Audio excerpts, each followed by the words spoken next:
Olá, meus amigos, tudo bem? O meu nome é Carlos Golembiewski, eu sou professor na Universidade do Vale do Itajaí, em Itajaí, Santa Catarina, Brasil.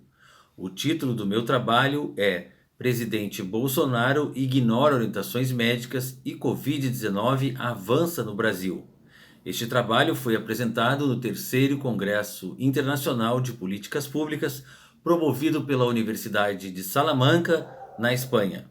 Bom, eu começo meu trabalho falando do Covid-19 e como ele chegou no Brasil. Ele chegou pelo avião por meio de brasileiros que foram passar as férias na Europa, no mês de janeiro. O vírus da Covid-19 que surgiu na China e em poucos meses estava na Europa e também no continente americano. E o pior, quando chega ao Brasil, nós temos que enfrentá-lo com as nossas condições socio-históricas.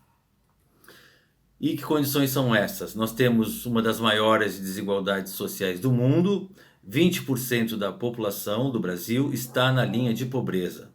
Ou seja, são cerca de 50 milhões de pessoas que recebem até US$ 80 por mês. A dinheiro de hoje, em torno de R$ 400. Esse dinheiro mal dá para manter os custos da alimentação. Bom, depois de 3 meses da chegada do vírus, o vírus chega em março no Brasil.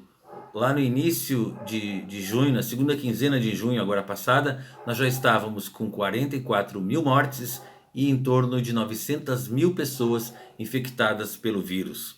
As cidades de São Paulo, Rio de Janeiro, Fortaleza e Manaus são as cidades com o maior número de vítimas e de pessoas contaminadas.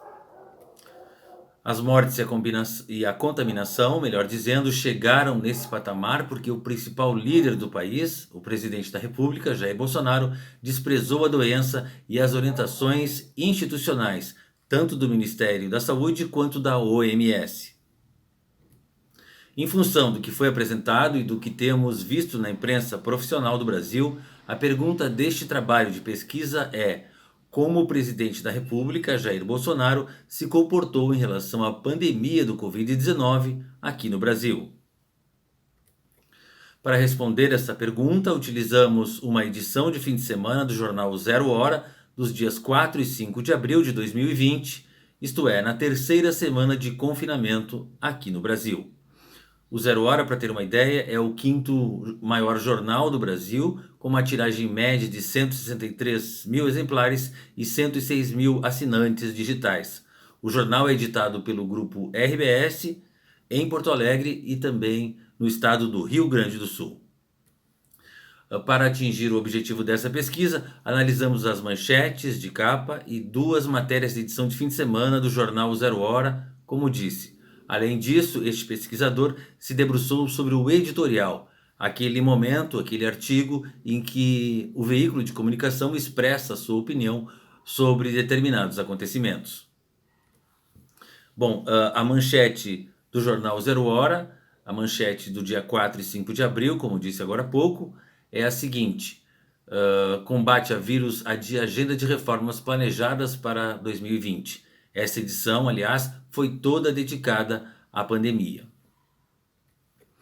Também a submanchete, o reforço na luta contra a Covid-19, explicava o ganho de 10 leitos completos de uma UTI do Hospital das Clínicas de Porto Alegre, um hospital de referência, um dos maiores do Rio Grande do Sul. A terceira manchete entra bem naquele ponto que eu estou abordando, que é o seguinte: médicos nunca abandonam o paciente, diz o ministro Mandetta. Análise desse material. Isso aqui já era uma resposta do ministro Mandetta à pressão do presidente sobre o próprio ministro que vinha sofrendo.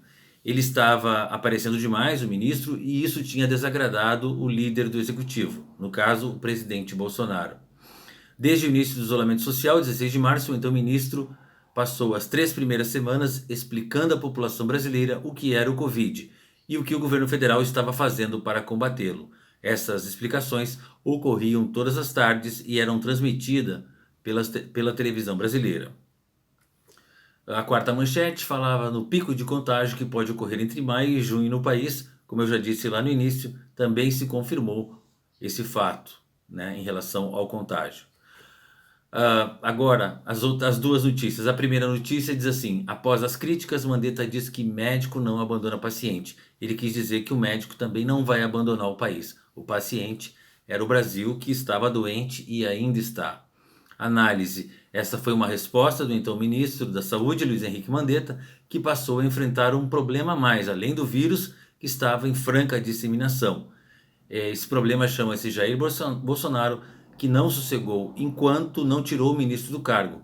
A notícia traz uma fala em que o presidente resume bem aquilo que estava sentindo. Diz o presidente: está faltando humildade a Mandetta. Então, esse era o quadro naquele momento. A segunda notícia cresce a aprovação do Ministério da Saúde. Quer dizer, um contraponto. Enquanto o presidente criticava o ministro ia bem nas avaliações de pesquisas. E o lead dessa matéria diz assim, que Bolsonaro é contra o isolamento social e defende o uso de remédio hidroxicloroquina para combater a doença. Esse é o conflito, tá certo? Entre os dois, entre o ministro e o presidente. E também fala que a aprovação do ministério só aumentou. Aumentou em 21%, subiu de 55% para 76%. A mesma notícia diz ainda que, por outro lado, a reprovação de Bolsonaro também tinha aumentado 6%, passando de 33% para 39%. Quer dizer, aquilo que ele andava fazendo não estava num bom caminho. E aqui eu coloquei novamente que ele saía às ruas, aos redores de Brasília, sem máscara e provocando aglomerações.